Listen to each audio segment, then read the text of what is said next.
Okay. So we yesterday saw, day before yesterday saw three types of friction, right? Types of friction. First was static friction. Second was limiting friction, and third was and kinetic was of two types. One was rolling and sliding. त्या दोघांमध्ये highest value कशाची असते? Sliding friction will have the highest value between these two, right.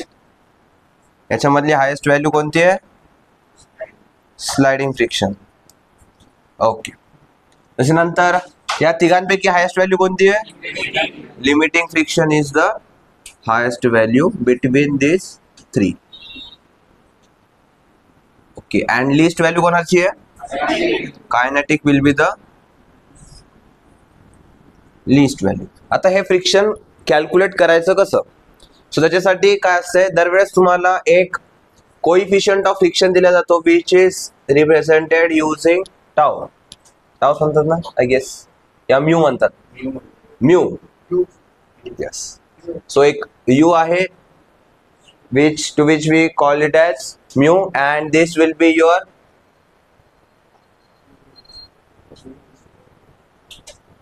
coefficient of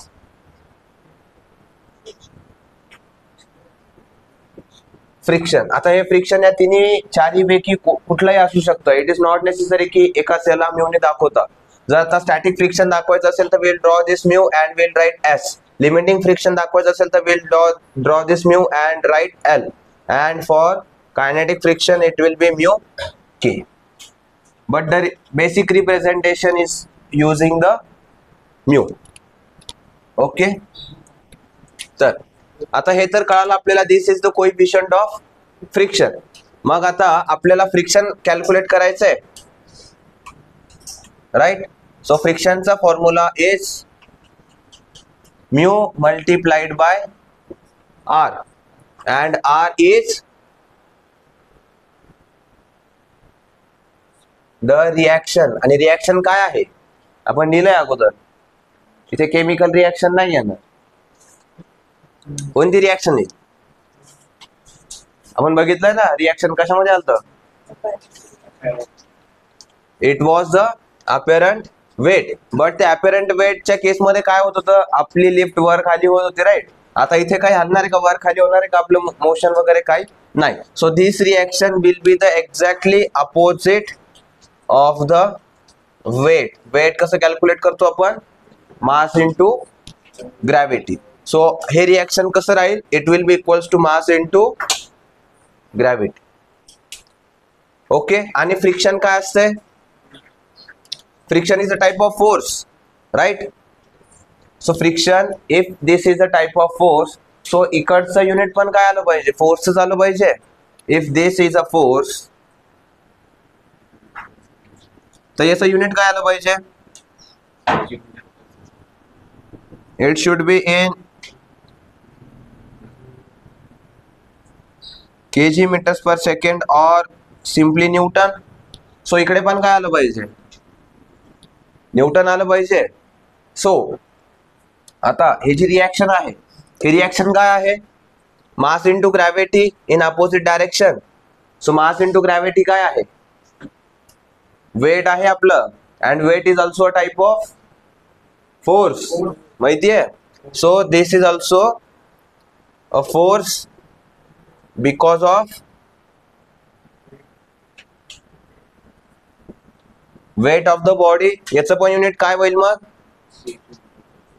it's unit will be also kg metres per second, that is newton. तर हे तर झालं फक्त R ची गोष्ट. मग याचं युनिट काय होईल? What will be the unit for coefficient of friction?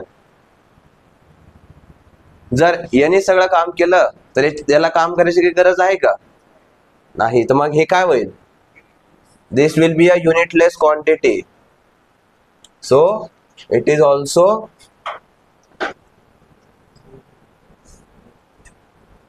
युनिटलेस. राहील लक्षात आता?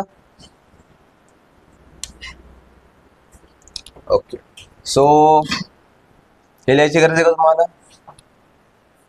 असं एवढं जाड बनवू नका लिहू. जागीच इथे काय करा?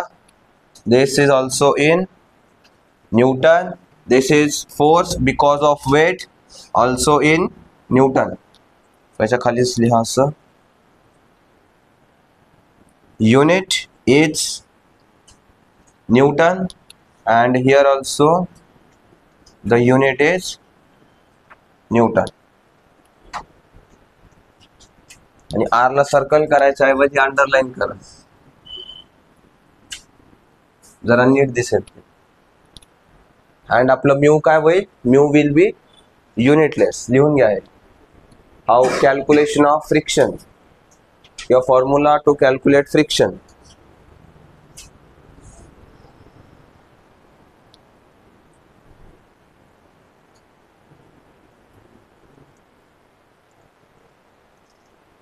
काय झालं? करण and काकडेज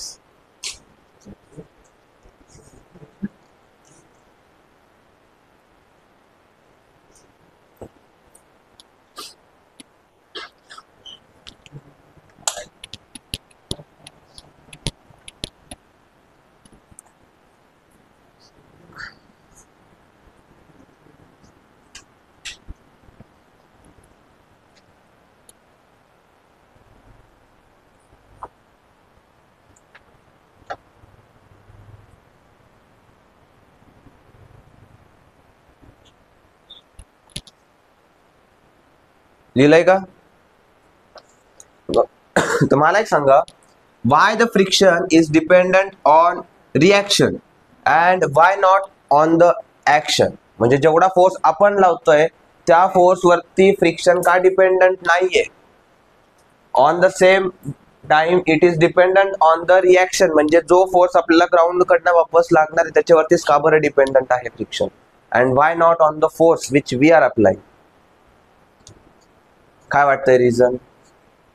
बरोबर ना? प्रश्न पडला पाहिजे ना. आपण जेवढा फोर्स लावतो त्याच्यावरती फ्रिक्शन लागलं पाहिजे. Why will the other body decide की तू जेवढं रिएक्शन लावशील तेवढंच फ्रिक्शन येईल. It should be decided by us. Why is this केस?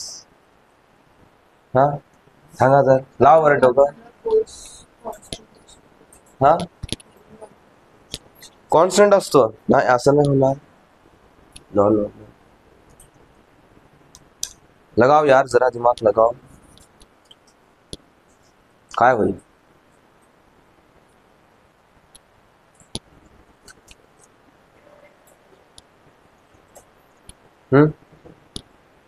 ठीक आहे, मी आता एक्झाम्पल घेतो बघा, याच्यावरनं तुम्हाला समजून घ्या. हे काय? दिस इज अ सरफेस आणि हे काय आहे? याच्यावरती तुमचा आता यू आर वॉकिंग. ठीक आहे, हा तुमचा काय झाला आता? This is your leg. Okay. So आता तुम्ही कुठे पुश करणार? चालताना या डायरेक्शन मध्ये दिसतंय असं, किंवा will say in this direction. तर मग फ्रिक्शन कोणत्या डायरेक्शन मध्ये ऍक्ट करायला लागतंय? याच डायरेक्शन मध्ये, अपोजिट डायरेक्शन मध्ये ना, या डायरेक्शन मध्ये. तर मग जे फ्रिक्शन जे क्रिएट होतंय that is creating because of the action or the reaction. Friction कशामुळे क्रिएट झालं? Say this was a friction वाला सरफेस. याच्यावरती काय होतं? There was some kind of friction. Okay. आता सपोज तुम्ही आता काय झालं? You are on ice. बर्फावरती फ्रिक्शन असतंय का? नाही. तुम्ही काय केलं? तुमचा पाय जसा चालणार आहे, पुढे धकणार आहे. इथे तुम्ही फ्रिक्शन ऍक्शन लावली आहे, बट काय झालंय? पाय घसरलाय. का बरं? No friction. आपण ऍक्शन तर लावली आहे ना, मग फ्रिक्शन आलं पाहिजे.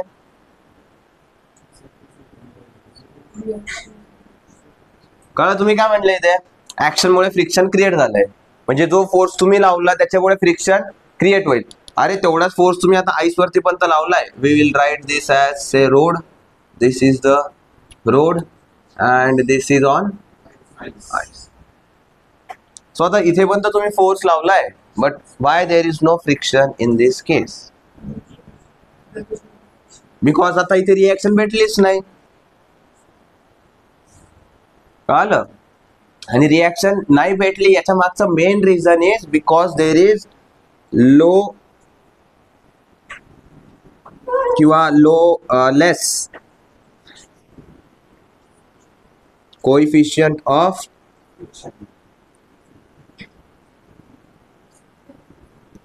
फ्रिक्शन. कारण पाय घसरणार, इथं फ्रिक्शन कमी होईल and there it will be high, right? So it will be always dependent on the reaction. म्हणून आपण त्याच्या रिॲक्शन वरती पकडतो. तुम्ही जो फोर्स लावलाय, अगोदरचा जो फोर्स लावलाय तुमचा मास इंटू ग्रॅव्हिटी जो काय आहे त्याच्या इक्वल टू तुम्हाला भेटले का रिॲक्शन? नाही. It will be always dependent on the reaction, that what kind of reaction is been given by the ground. कळलंय? सो काय लिहिणार आता? Friction will be dependent on reaction, जे तुम्ही इथे लिहिलेलं आहे फॉर्म्युलामध्ये, and not on the action. Okay, राहील लक्षात आता की रिॲक्शन वरती का बरं आहे तर. Okay, so next we will discuss about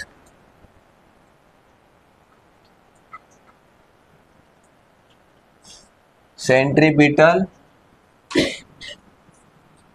force. हा कधी लागणार सेंट्रीपिटल फोर्स? कोणतं मोशन पाहिजे त्यासाठी? We will need a circular motion. Okay, heading टाका एकदा. स्ट्रेट लाईन मध्ये नाही लागत हा.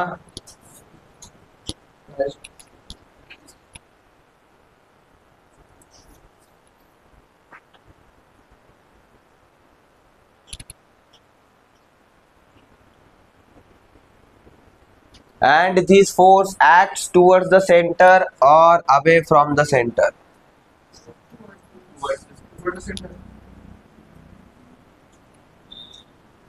So whenever we are performing a circular motion, so circle राहील सगळ्यात पहिले. every circle will have a radius, बरोबर? so जर असं मोशन होणार आहे आपलं या डायरेक्शन मध्ये, तर we'll always have two type of forces acting at the same time. One will be towards the center and one will be away from the center. The one which is acting towards the center will be called as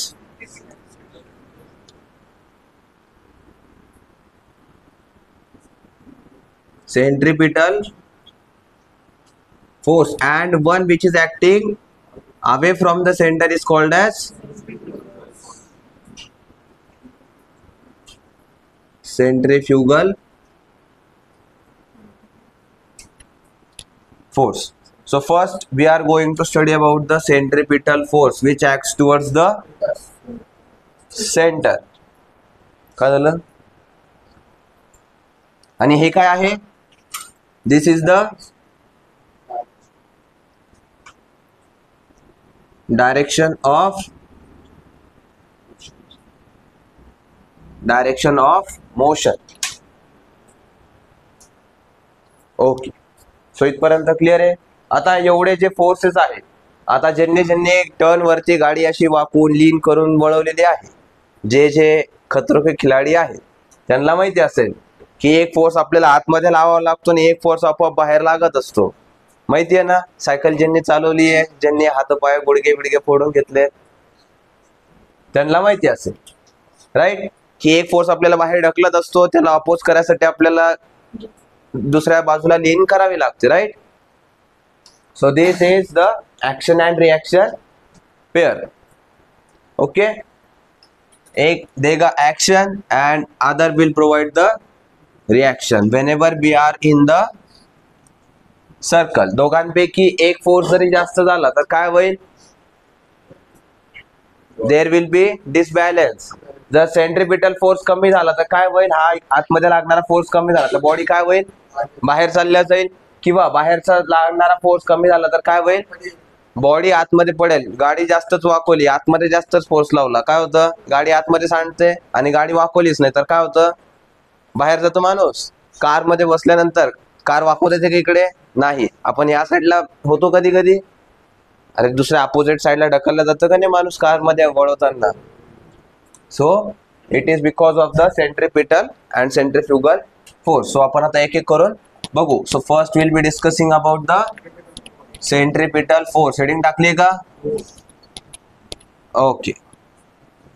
so heading मध्ये लिहा, म्हणजे हेडिंगच्या खाली लिहा, a body performing circular motion. आणि सगळे notes मध्येच लिहितायत ना? मला दिसत नाहीये नोट्स काही जणांच्या. अरे इतके दूर नाही दिसत मला, इथले इथे दिसत. Okay. A body performing circular motion is acted upon a force, is acted upon a force along the radius along the radius towards the center of the circle, towards the center of the circle. This force is called centripetal force.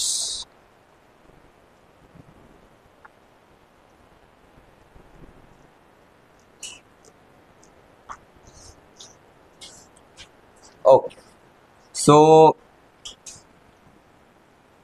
centripetal force ला कसं दाखवणार आपण? First of all, draw a circle because the motion will be a circular motion, right? This will be the radius and this is direction of force, and denote this as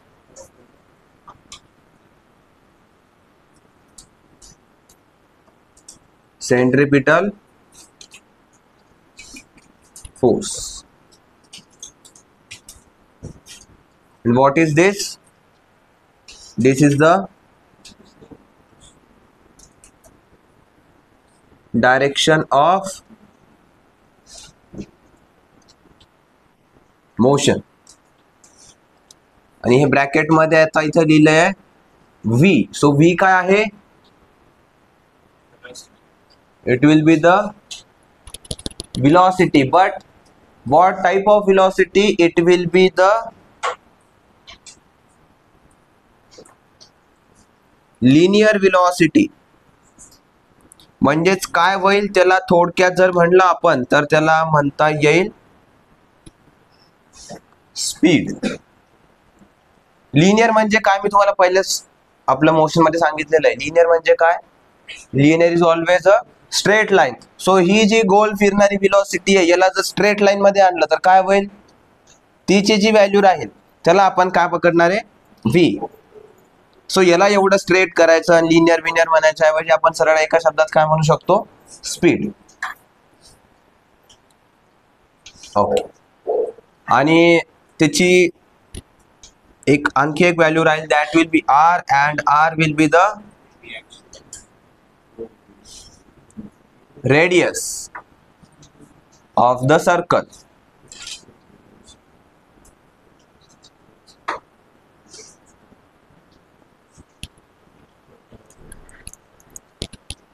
Okay. So इथपर्यंत आल्याच्या नंतर we will have the formula for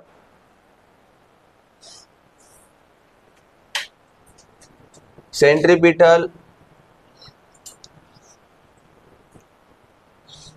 force. Okay.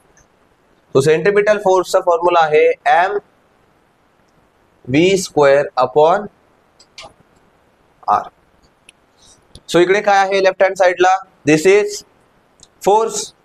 Force unit काय असते, kg metres per second square, right. So इकडे पण kg metres per second square येते का check करा. एम काय आहे, mass, that is in kg. V काय आहे, व्हेलॉसिटी और से स्पीड, त्यांचा युनिट काय आहे मीटर्स पर सेकंड, आणि त्याचं काय आहे स्क्वेअर. सो मीटरचा पण स्क्वेअर होईल आणि सेकंडचा पण स्क्वेअर होईल, डिवायडेड बाय आर. आर कशामध्ये, आर काय आहे, R is the radius. Radius कशामध्ये राहील, मीटर्स मध्ये. So this is in metre. So आता काय होईल, हा एम आणि हा एम स्क्वेअरचा एक एम कॅन्सल आउट होईल आणि याचा युनिट काय निघून येईल, KG metres per second square. So दोन्ही युनिट सेम आहे का. सो आपला फॉर्म्युला बरोबर आहे. जर आठवत नसेल काही एखादी व्हॅल्यू तर you can use this.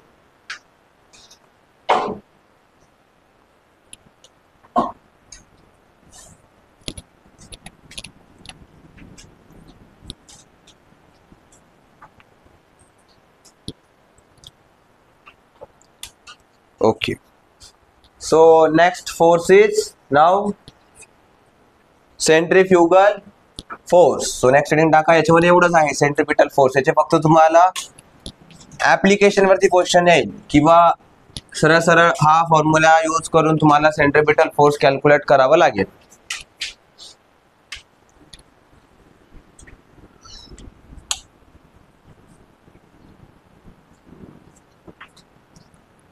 Your 90% of the questions will be application based. जास्त थेरीज नाही विचारणार की whenever object is in circular motion there will be two forces applied on it, असं काही नाही विचारणार.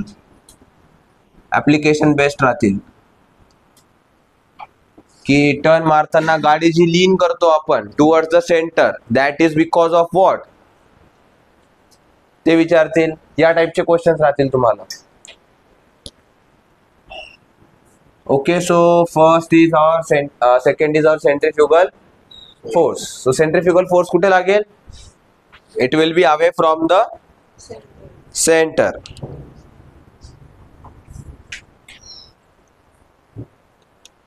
ओके, त्याच्यामध्ये लिहा आता, it is a force, it is a force that arises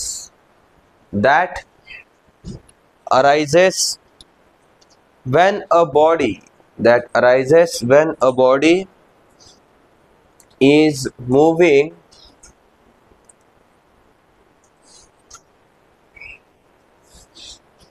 along a circular path. Moving along a circular path by virtue of tendency. Virtue ची spelling काय, VIRTUE,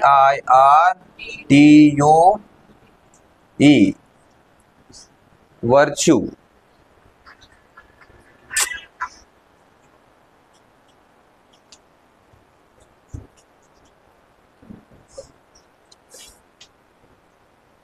By virtue of tendency of the body, by virtue of tendency of the body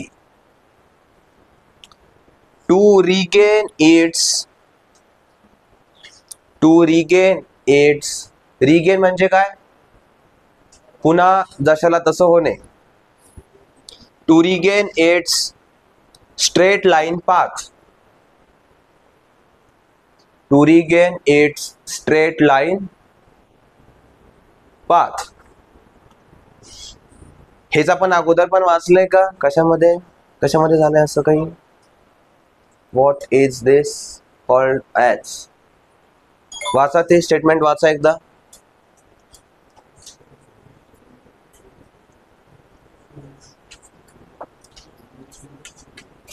हा,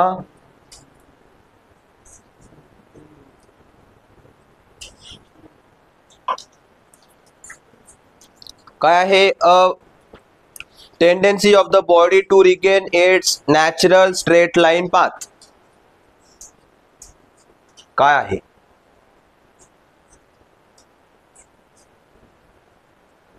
अरे इतने जल्दी बोल गए के?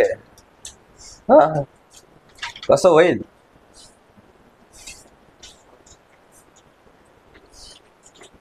Inertia of direction. असं काही शिकले का?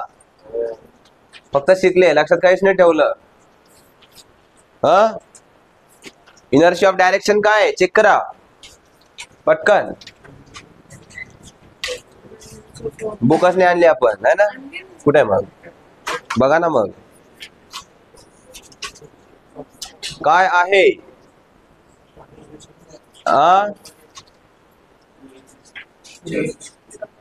To resist the change in direction. त्याच्यामध्ये निगेटिव्ह लिहिलंय, याच्यामध्ये पॉझिटिव्ह लिहिलंय. टू रिगेन, आणि ते काय म्हणतंय मी चेंज करणार नाही, आणि हे काय म्हणतंय तू चेंज करायला लागला तर मी वापस सरळ होऊन जाईल. बस एवढंच तर फरक आहे.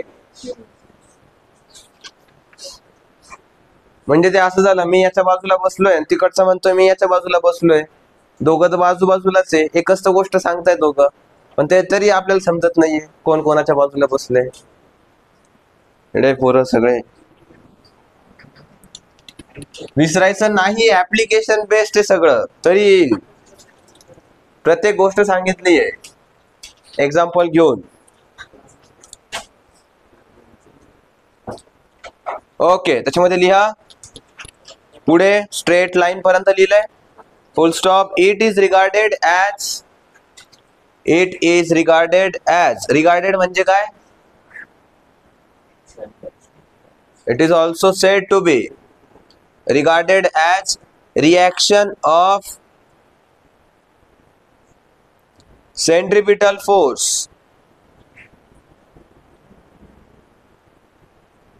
Reaction of centripetal force. Okay, so action and reaction झाली. आता action कोणती होती? What was the action? अरे बोलो ना. Centripetal force. जर centrifugal force is the reaction, तर सेंट्रिपिटल फोर्स काय होईल? ऍक्शन. सो सेंट्रिपिटल फोर्स सेंटरला लागला आपलं, towards the centre. So centrifugal force कुठे लागेल?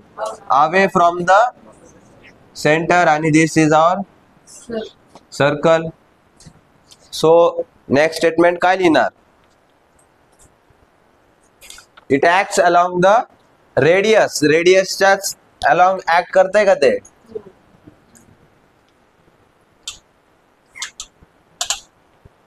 So it acts along the radius, आणि त्याची डायरेक्शन काय होईल मग आता? Away from the centre. आणि त्याची आता काय करणार? Will draw the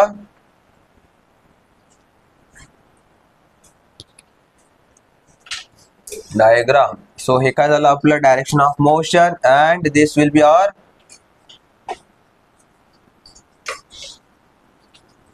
centrifugal force. So जर एखादी बॉडी सर्क्युलर मोशन मध्येच आहे, it is performing a circular motion, तर त्या केसमध्ये सेंट्रिफ्युगल फोर्सची व्हॅल्यू कशी कॅल्क्युलेट करणार आपण?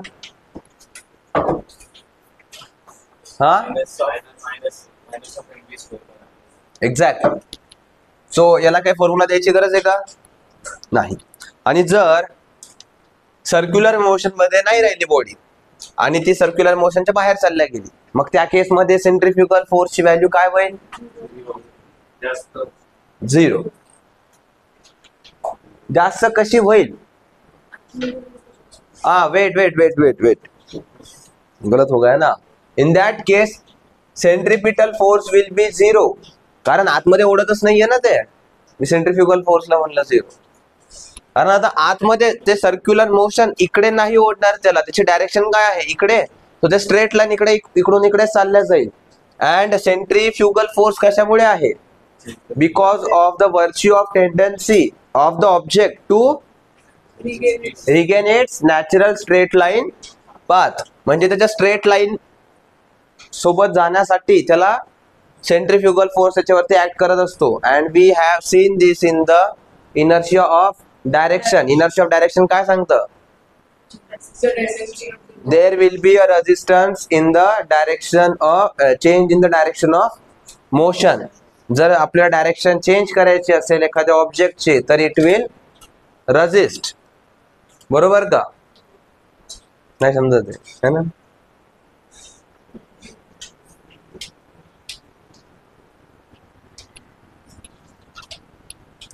मग आता कसं सांगायचं? और कैसे बताया जा सकता है?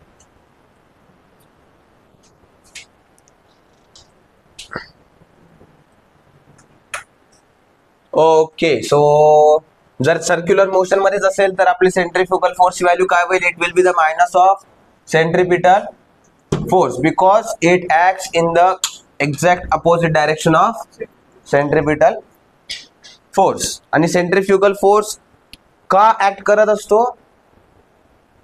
करत असतो? Because of the inertia of direction. जर इनर्शिया ऑफ डायरेक्शन नसली असती तर सेंट्रीफ्युगल फोर्सची गरज पडली असती का?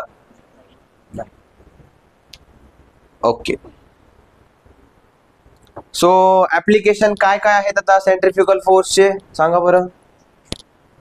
Wear we can use this centrifugal force, what are its uses? त्या डिस्टिलेशन म्हणतात. डिस्टिलेशन काय असतंय? वॉशिंग मशीन बघितली आहे? वॉशिंग मशीन मध्ये ड्रायर असतंय का? सो ड्रायर काय करत असतंय? कपडे गोल गोल फिरवत. कपडे त्याच्यामध्ये गोल फिरत असतात का ड्रायर मध्ये? सो ते कपडे गोल फिरल्यामुळे काय होतं? त्याचं जे पाणी आहे ते बाहेर फेकलं जातं का? सो पाणी बाहेर फेकल्या गेल्यामुळे काय होतं? कपडे वाळतात. सो त्या प्रोसेसला काय म्हणतात? सेंट्रीफ्युगेशन.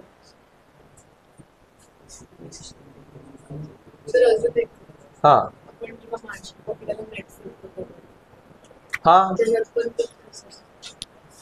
त्याच्यामध्ये एंडिंगला वेट लावलेला असतो आणि त्याला असं सर्क्युलर मोशन मध्ये फेकलं जातं. सो आणखी बऱ्याच वेळेस लॅबोरेटरी मध्ये सुद्धा काय केलं जातं? सेंट्रीफ्युगेशन प्रोसेस यूज केल्या जाते. ज्याच्यामध्ये काय केलं जातं? आपल्या टेस्ट ट्यूब मध्ये जे काही आपलं सॅम्पल असतंय त्याला ठेवलं जातं आणि त्याला ठेवल्याच्या नंतर काय केलं जातं? गोल गोल फिरवलं जातं. वेगळं तर त्या ट्यूबला पूर्ण असं गोल सर्क्युलर मोशन मध्ये फिरवलं जातं. त्याच्यामुळे काय होतं? जे जड पार्टिकल्स आहेत ते एका साईडला सॅच्युरेट होऊन जातात आणि त्याच्यामुळे काय होतं? We use it for the separation of the materials. Okay, so आणखी काही आहे का? According to your limit of thinking. हाँ, ऐसा है क्या कोई?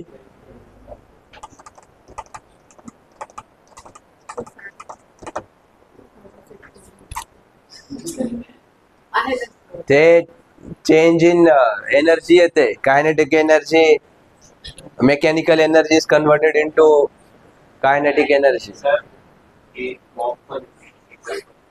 अरे ते ड्रायर सारखं झालं ना सेम. आणखी तुम्ही आणखी बघितलं असेल जेव्हा आपण रोडवरती टर्न असतो, एक्स्ट्रीम टर्न असतो, तेव्हा रोड असा स्ट्रेट असतो का? नाही, रोड असा थोडासा टिल्टेड असतो. असं या प्रकारे असतो टिल्ट झालेला रोड. अशा प्रकारचा झालेला असतो का? इतका नाही, बट असं थोडासा टिल्ट असतो का रोड त्या टाइमला ज्याच्यावरून आपण टर्न मारायचा असतो? असं का असतं? असं काय केलं जातं?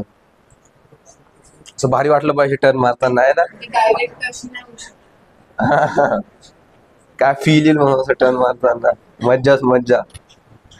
हे कशामुळे असतं? Because there is a presence of centrifugal force. जेव्हा पण तुम्ही गाडी वळवणार तर वळवतात तेव्हा काय होतं? यू चेंज द डायरेक्शन आणि चेंज इन डायरेक्शन झाल्याच्या नंतर काय होईल? There will be centrifugal force and to oppose the centrifugal force. जेव्हा आपली जो सरफेस आहे तो जेव्हा असा टिल्ट होईल, तर टिल्ट झाल्यामुळे काय होईल, we will be able to produce a larger reaction. आणि रिॲक्शन जर जास्त असेल तर काय होईल, there will be more friction. आपण आताच बघितलं लास्ट टाइम. सो फ्रिक्शन जर जास्त असेल तर गाडी इकडे बाहेर चालल्या जाईल का, रोडच्या बाहेर चालल्या जाईल. फ्रिक्शन चांगलं असेल तर, म्हणजे टर्न असं मारायचं आहे आणि रोडच्या बाहेर चालल्या गेलो, असं होतं का कधी, नाही. सो ते कशामुळे असते, it is because of this tilt. तुम्हाला फिजिक्स मध्ये राहील की काय काहीतरी आहे यार त्याचं, टिल्टिंग ऑफ रोड की असं काहीतरी एक कन्सेप्ट आहे तुम्हाला त्याच्यामध्ये.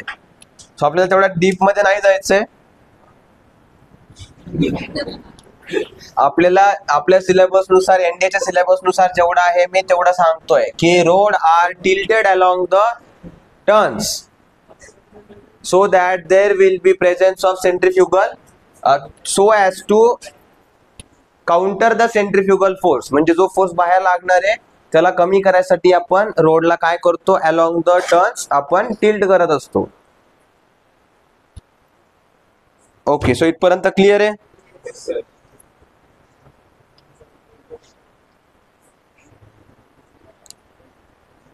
सो हे एक्झाम्पल्स लिहा. Examples will be washing machine, dryer, washing machine, dryer. Then next is centrifugation process used in labs. Centrifugation process used in labs for separation of chemicals. For the separation of chemicals. And last one, आता हे थोडंसं मोठं आहे. The last one जे आहे tilt roads आपलं. Okay, त्याच्यामध्ये लिहा, when a vehicle goes around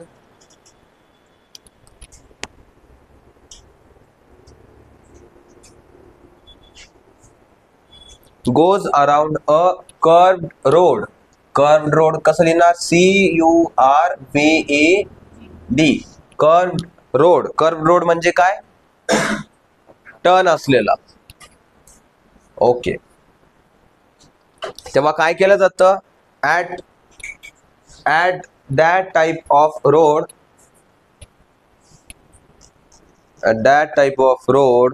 the outer edge is raised above the inner edge.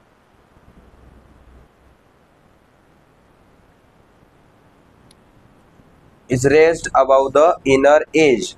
म्हणजे काय आहे, जर आपला असा रस्ता आहे तर काय केलं जातं, outer edge is raised above the inner edge. म्हणजे कळालं कसं होईल, आपला रस्ता असा स्लांट होईल, जरा आपला रस्ता असा या प्रकारचा होईल ज्याच्यावरनं आता गाडी जाईल आपली. ओके, सो हे काय केलं जातं, सो ॲज टू प्रोव्हाइड, त्याच्यामध्ये लिहा पुढे, so as to provide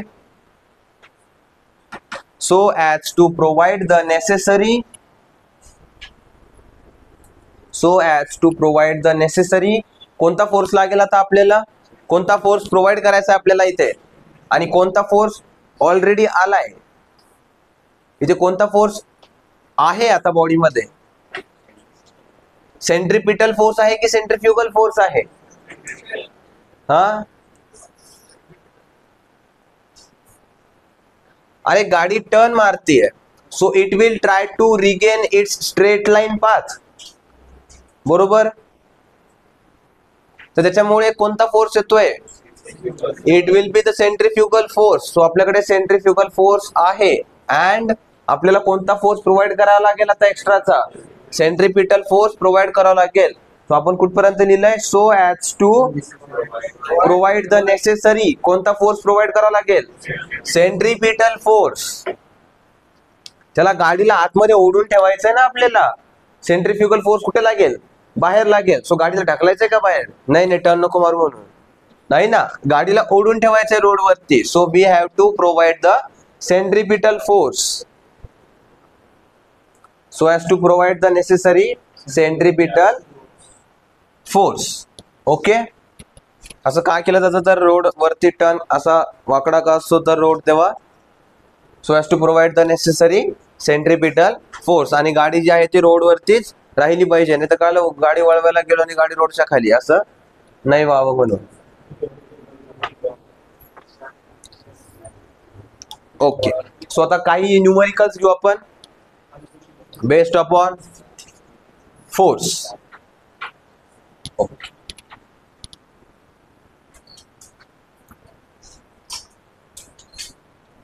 so question लिहा, find the force required, find the force required, आणि याचे न्यूमरिकल सेपरेट नाही लिहायचे, रफ वर्क पण जे आहे ते साइडलाच करायचं आहे, मागे कोणीही काहीही करणार नाही. Find the force required to stop an लिहा, स्टॉप च्या ऐवजी an object of mass 5 kg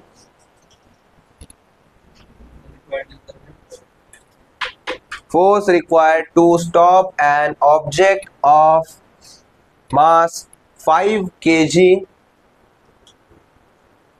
which is traveling with a velocity of 50 meters per second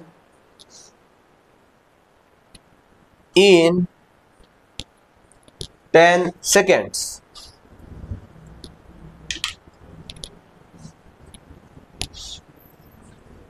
कळालाय question काय तर? क्वेश्चन आहे का असं कोणी आधोटच लिहिलाय? आधे मी छोड दिया लिहिलाय सगळ्यांनी. सो क्वेश्चन मध्ये काय फाइंड करायचं आहे आपल्याला? फोर्स फाइंड करायचा आहे, ज्याने काय होईल, जो ऑब्जेक्ट मोशन मध्ये आहे ते थांबेल. राईट, असा इफेक्ट आहे का फोर्सचा की ऑब्जेक्ट मोशन मधलं ऑब्जेक्ट थांबवता येईल, असं काही इफेक्ट आहे का? अरे असं काही होत असते का की फोर्स लावल्याने मोशन मधलं ऑब्जेक्ट रेस्ट मध्ये येईल, असं होत असते का? सो आपल्याला मग आता ते कॅल्क्युलेट करायचंय की आपल्याला किती फोर्स लावावा लागेल. मग बताओ जल्दी से. सगळ्यात पहिले फोर्सचा फॉर्म्युला काय आहे? Mass into acceleration. सो तुम्हाला काय दिलेलं आहे? सरळ सरळ मास दिलेलं आहे. सो मास तर तुमच्याकडे आहे.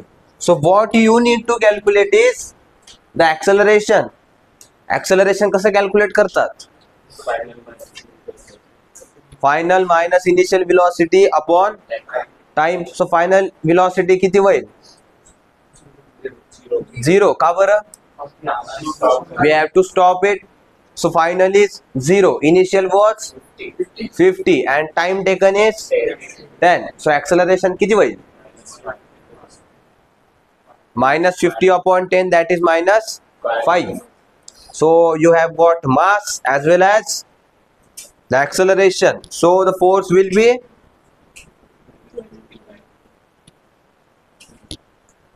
-25 येईल का? -25. आणि ते मायनस का आलेलं आहे?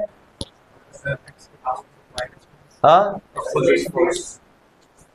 डायरेक्शन जर आपलं ऑब्जेक्ट इकडून इकडे येत आहे तर फोर्स कोणत्या डायरेक्शनला लावावा लागेल? अपोजिटला, इकडे. सो हे जर आपण पॉझिटिव्ह कन्सिडर केले तर हे काय होईल? This will B negative. कळलं?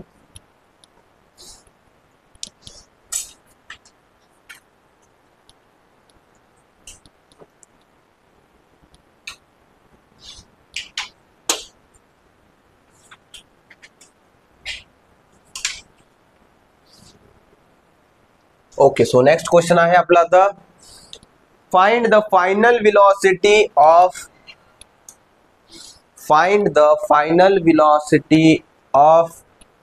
The object if a constant force of 8 newtons is applied on a body of mass 3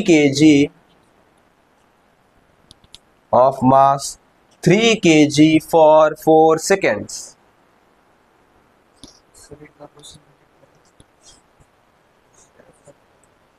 ती भविष्यवाणी होती, ती एकदाच होते. सांगा आता कोणी लिहिलंय? Find the final velocity of the object if a constant force of 8 Newton is applied on a body object. असं कसं होईल का? ते कसं लिहायचं ना? The object of mass 3 kg for 4 seconds.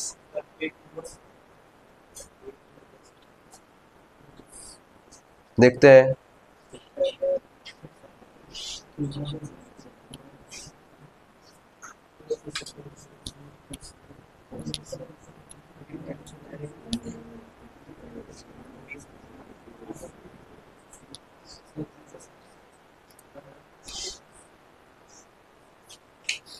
तो बताओ काय करणार या केस मध्ये?